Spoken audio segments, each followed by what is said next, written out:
Alright, Gozyuger episode 41. Now, before I get into my review of episode 41, I want to clear up some mistakes I made in my review of episode 40 of Gozyuger. And that is, I said that Sumino changed her appearance, or her appearance was changed, because of a side effect of going into the Tegasword mode from the previous episode. That was incorrect. The whole reason why her face was changed was because that Tegasword changed her face for an undercover investigation and didn't change it back. So I got that wrong. I do apologize. And also, a lot of people were quick to correct me on Sumino being a fan of haunted houses. That was brought up like many episodes ago. So I do apologize for missing that one. But then again, it's really hard to keep up with some things when you watch a show every week that you can't remember everything. So I do apologize for getting those things wrong in my last week's review. Hopefully I corrected the mistake here. If not, I do apologize. So let's talk about episode 41 of Gozyuger, that is titled Terrifying. Ribbon laughs. No, that was last week's. So this week's episode is titled The Final Key, Bouquet of Destruction and Creation Number 1. So written by Akio Inoue and directed by Kohei Yamaguchi, this episode had a lot of things going for it. We finally had Byakuya getting the Tegasword upgrade going into Tegasword Gozu Tyranno, but the thing is, although he's like the guy that worships Tegasword and adores Tegasword, and he's the last to get it, he had a really cool moment when he got the upgrade. The only problem is that it's kind of overshadowed with the big plot thing at the end of this week's episode. And his episode wasn't even him having that much of a focus episode, as there was a lot of other things going on with this episode as well. So Byakuya's story was kind of like the side piece with everything going on, where we sort of learned how him and Ryukyo met all those years ago when they were fighting a Universe Warrior using Old Ranger powers as well, but he was kind of like pushed to the side and he got his power up at the last minute, kind of like because, you know, they had to give it to him. They're getting closer and closer to the finale, so he finally got his in the end. So what are the big things that we learn about in this week's episode? Well, it picks up where the last one left off, where Ryukyo had killed Ribbon, and Bouquet was devastated. She falls into despair. She now hates humanity, but you can kind of see that hatred and love for the Blue Ranger is still lingering in her in a way, because, you know, she's out to kill him because, you know, he killed her sister, but these two are definitely going to be beefing within the next couple of episodes, and judging by next week's episode title, that plotline will probably come to a close next week, so we'll see where that's going to go.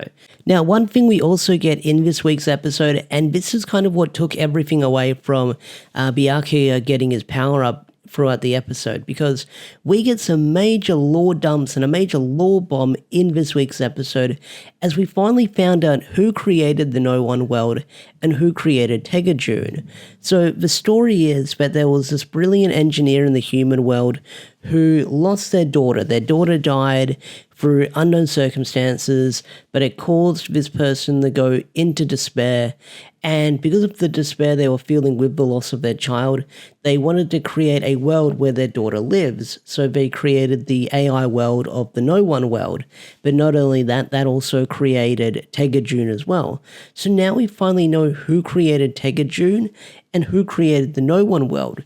It was this mother who fell into despair after losing her child, and that's really freaking dark. Because in the episode, when you have Bouquet sort of shooting up the place and sort of causing all this destruction, you have this scene where you have this child calling out for her mother, and that triggers the memories in the No One monster, or the creation No One monster, and they start remembering their past. And with all this despair coming back to them, because, you know, they're the host for the creation monster, in the end, this is something we also find out, is they start multiplying and creating doubles of everything around them, like from people to buildings to cars.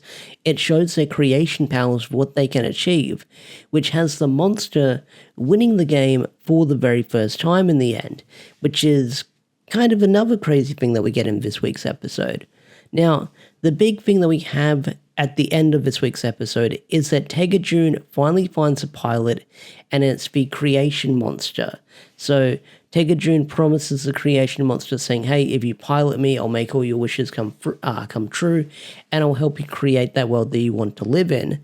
So possibly we could be getting that new world created that the enemies have been striving to create. So with TegaJune now having a pilot, you also had Mashiro dealing with another monster of the week, but because now TegaJune now has a pilot, Goodburn ends up getting kidnapped. Now, I kind of know what's going to happen to Goodburn because some of the toy listings I've seen on Toku Collectibles, and I'm sure magazine scans are out with what happens to the guy, so we'll see where that's going to go moving forward. But next week's episode, we're going to have our heroes go into the No One world to rescue Goodburn, and this is definitely setting up the final endgame arc within the series because, you know, the conflict between the Gozyugers and the Bryden will probably come to a close, and that will probably last a couple of episodes moving forward. But not only that, we've also got the Calamity we have to deal with, so we'll see where that's going to go moving forward leading up to, like, the finale of Gozyuger. But overall, this was a really good episode. Like, I really enjoyed the lore drop we got in this week's episode. It's a shame that although Byakuya had a really cool fight when he went into his Sword mode, his moment was kind of overshadowed by the big lore drop that we had at the end of this week's episode. But we'll see what's going to happen. We'll see what's going to happen moving forward.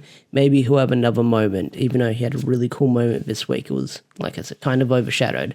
But anyway, guys, what did you think of this week's Gozyuger? Did you love it? Did you hate it? Tell me in the comment section down below. I'd love to hear your thoughts and opinions. And with that said, I will catch you